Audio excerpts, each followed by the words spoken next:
2026 বিধানসভা নিৰ্বাচনত বিৰোধী ঐক্যমঞ্চ গঠনক লৈ পুনৰ তাৎপৰ্যপূৰ্ণ মন্তব্য কৰিছে ৰাইজৰ দলৰ সভাপতি তথা শিৱসাগৰ সমষ্টিৰ বিধায়ক অখিল গগৈয়ে। বিৰোধী ঐক্যমঞ্চ গঠনৰ ক্ষেত্ৰত ৰাইজৰ দলে কোনো পূৰ্বচৰ্ত ৰখা নাই যদিও নামনি অসমৰ সংখ্যালঘু মুছলমান অধ্যুষিত অঞ্চলৰ 2-4খন সমষ্টিৰ ৰাইজৰ দলক এৰি নিদিলে এনে সমষ্টিসমূহত কংগ্ৰেছৰে বন্ধুত্বমূলক প্ৰতিদ্বন্দ্বিতা কৰিব ৰাইজৰ দলে। বিৰোধী দলসমূহৰ মৃত্যুতা 100% নিশ্চিত বুলি কৈ 31 জানুৱাৰীৰ ভিতৰত এই প্ৰক্ৰিয়া সম্পূৰ্ণ কৰিবলৈ প্ৰদেশ কংগ্ৰেছৰ সভাপতিক এক প্ৰকাৰ ডেডলাইন বান্ধি দিলে অখিল গগৈয়ে। বিধায়ক অখিল গগৈৰ মতে এইবাৰ হিন্দু সাম্প্ৰদায়িক দল বিজেপি আৰু মুছলমান সাম্প্ৰদায়িক দল AIUDFক পৰাজিত কৰাৰ স্বাৰ্থতে বিৰোধী দলসমূহে ঐক্যবদ্ধ হ'ব লাগে। 26 নিৰ্বাচনত বিজেপি AIUDFক পৰাজিত কৰিবলৈ শপত খুৱাই সভাত উপস্থিত থকা সহস্ৰাধিক লোকক চেঙা সমষ্টিৰ পাথিমাৰীত ৰাইজৰ দলৰ এক গণসমাৱেশত উপস্থিত হৈ এনেদৰে কয় বিধায়ক অখিল গগৈয়ে।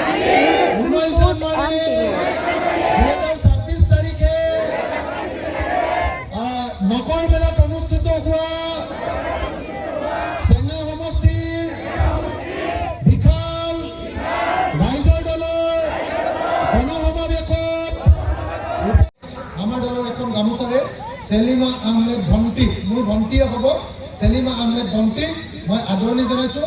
আপোনালোকে সকলোৱে এটা হাত তালি বজাব।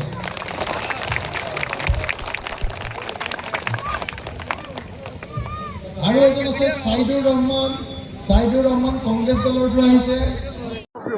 আজি পাথিমাৰী খোলাবন্ধা জনপ্ৰিয় বজাৰত নগৰবেৰাৰ অৰ্থাৎ আপোনাৰ আমাৰ চেঙা সমষ্টিত আজি আমাৰ এক বিশাল গণসমাৱেশ অনুষ্ঠিত হৈছে আৰু এই গণসমাৱেশত আমি সকলোৱে সংকল্প লৈছোঁ যে 2026 চনত আমি বিজেপি চৰকাৰক যেনে তেনে যিকোনো প্ৰকাৰে হ'লেও আমি বিজেপি চৰকাৰক ব্ৰহ্মপুত্ৰত উটুৱাই দিম, তেওঁলোকক আমি হৰুৱামে।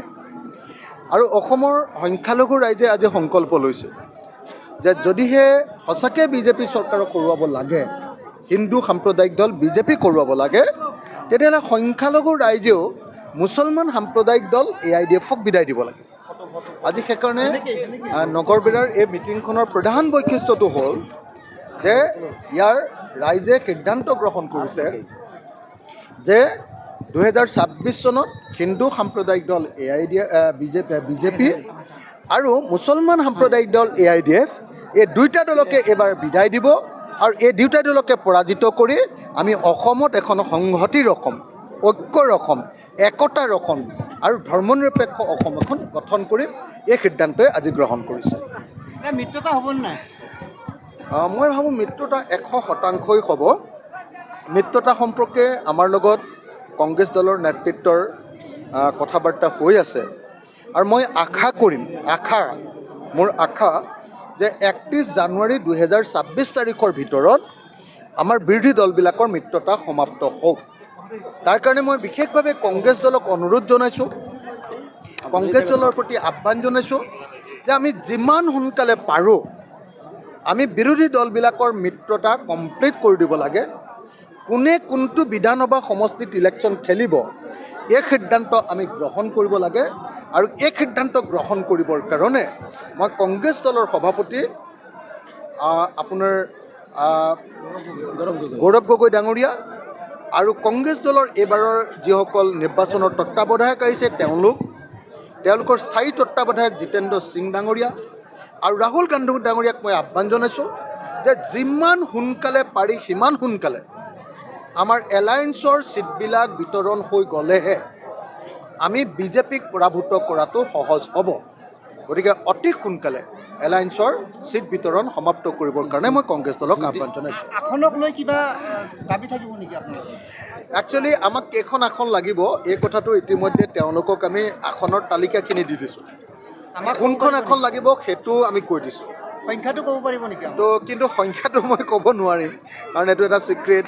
আমাৰ আলোচনা যিহেতু চলি আছে, আমি কেইটা ছিট বিচাৰিছোঁ সেইটো ক'বলৈ অসুবিধা হ'ব আৰু কেইটা নহ'লেই নহ'ব সেইটো মই আপোনালোকৰ সন্মুখত ক'ব নোৱাৰিম।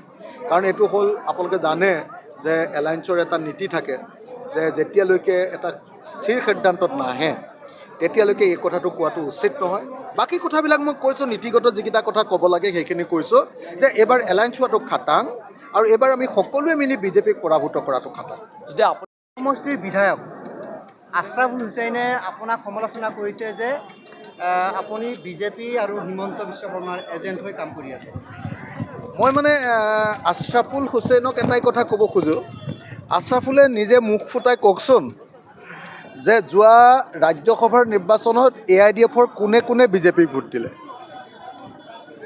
যোৱা ৰাষ্ট্ৰপতিৰ নিৰ্বাচনত AIDFৰ কোনে কোনে বিজেপি দলক ভোট দিলে। তাতে আশ্ৰাফুল হুছেইন আছে নেকি? তো মই সেইকাৰণে আশ্ৰাফুল হুছেইনক এই কথাটোৱে ক'ব খুজিছোঁ যে আশ্ৰাফুল হুছেইনে এইটো কথা কওকচোন যে যি সময়ত আমাৰ কোনো প্ৰাৰ্থী নথকাকৈ আমি ৰাইজৰ দলে যেতিয়া আমি আমাৰ বিৰোধী ঐক্যমঞ্চক ভোট দিছিলোঁ, তেতিয়া আশ্ৰাফুল হুছেইনহঁতৰ পাৰ্টীয়ে কাক ভোট দিছিলে আৰু আশ্ৰাফুল হুছেইনহঁতৰ পাৰ্টী AIDFে কিমান টকা লৈ বিজেপিক ভোট দিছে। এতিয়া আশ্ৰাফুল হুছেইনহঁতৰ পাৰ্টীয়ে কিয় আমাতকৈ বেছিকৈ বিজেপি চৰকাৰৰ পৰা সা সুবিধা আদায় কৰিব পাৰে, ব্যক্তিগত সা সুবিধা? কিয় আমি কিয় নোৱাৰোঁ? আমাক কিয় ডিষ্টাৰ্ব কৰি থাকে? কিয় আমাক বিজেপিয়ে অনবৰতে আমাক প্ৰেছাৰত ৰাখিব খোজে? আজি আশ্ৰাফুল হুছেইনৰ পাৰ্টীত কিমানজন বিধায়ক আছে? কিমানজন আছে? 15 নে 16 জন নাই জানো? 16 জন বিধায়ক থকাৰ পাছতো আজি যেতিয়া সংখ্যালঘুৰ বিপদ হৈছে, তেতিয়া AIDFে মাত পাতিছে নে ৰাইজৰ দলে মাত পাতিছে? ৰাইজৰ দলৰ এজন বিধায়ক থকাৰ পাছত আজি যে সংখ্যালঘু বিৰোধী এই বিজেপি চৰকাৰখনক চেলেঞ্জ কৰিছে, সেইটো AIDFে কৰিছে নে সেইটো ৰাইজৰ দলে কৰিছে? সেইকাৰণে মই আপোনালোকক স্পষ্টকৈ ক'ব খোজোঁ যে আশ্ৰাফুল হুছেইনৰ নিচিনা যিবিলাক মুখা পিন্ধা যিবিলাক মানুহ আছে, আশ্ৰাফুল হুছেইনৰ পাৰ্টীত যিবিলাক বিজেপিৰ সমৰ্থনকাৰী ৰাজ্যসভাৰ ভোট দিয়া আৰু ৰাষ্ট্ৰপতিৰ নিৰ্বাচনত বিজেপিক ভোট দিয়া মানুহ আছে, বাহিৰত দেখুৱাই থাকে তেওঁলোক মুছলিম পাৰ্টী মানুহ, কিন্তু আচলতে হিন্দুত্ববাদীহঁতক ভোট দিয়ে, হিন্দুত্ববাদীহঁতৰ লগত উঠা নমা কৰে, হিন্দুত্ববাদীসকলৰ লগত কাম কাজ কৰে।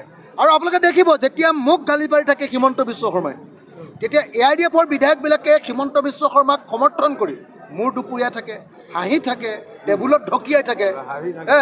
আপোনালোকে নিজেই চাবচোন। আপোনালোকে যি সময়ত AIDFৰ কিবা হ'লে মানে মই মাত পাতোঁ, সেই সময়ত মোক যেতিয়া এটেক কৰে বিজেপিয়ে, তেতিয়া কিন্তু তেওঁলোকে বিজেপিক সমৰ্থন কৰে। গতিকে মই এটা প্ৰশ্নই সুধিব কৈছোঁ আশ্ৰাফুল হুছেইনক, যে আশ্ৰাফুল হুছেইনে মোক নামকেইটা কৈ দিব লাগে যে কোনে কোনে আৰু কিমান টকাত বিজেপিক ৰাজ্যসভাত ভোট দিছিলে, কিমান টকাত আৰু কিমানজনে ৰাষ্ট্ৰপতি নিৰ্বাচনত বিজেপিক ভোট দিছিলে। গতিকে মই ভাবোঁ যে এই প্ৰশ্নটোৰ উত্তৰ যিদিনা আশ্ৰাফুল হুছেইনে মোক দিব পাৰিব, যিদিনা দিব পাৰিব, সেইদিনা তেওঁ মোৰ ওপৰত কথা কোৱাৰ অধিকাৰ লাভ কৰিব। এই প্ৰশ্নটোৰ সঠিক উত্তৰ নিদিয়ালৈকে তেওঁ মোৰ ওচৰত আঙুলি টোৱাই একো লাভ নাই। 2026 চনৰ নিৰ্বাচনত নিজকে এইবাৰ AIDF শূন্য হ'ব অসম, আৰু তাৰ কাৰণে ৰৈ আছে, আৰু আশ্ৰাফুল হুছেইনো হাৰিবৰ কাৰণে এতিয়া ৰৈ আছে। হৰাৰ বাহিৰে আৰু তেওঁ কোনো গত্যন্তৰ নাই। যদি আগন্তুক ৰাজ্যসভাৰ নিৰ্বাচনত বিৰোধী ঐক্যমঞ্চৰ প্ৰাৰ্থী থাকিব নেকি? বিৰোধী ঐক্যমঞ্চৰ প্ৰাৰ্থী ৰাখিলোহেঁতেন, কিন্তু AIDFক যে বিশ্বাস কৰিব নোৱাৰি। আমি বিৰোধী ঐক্যমঞ্চৰ প্ৰাৰ্থী ৰাখিব খুজিছিলোঁ, কিন্তু AIDFে আকৌ বিজেপিকে ভোট মাৰিব যে। গতিকে বিৰোধী ঐক্যমঞ্চৰ প্ৰাৰ্থী কেনেকৈ ৰাখিব?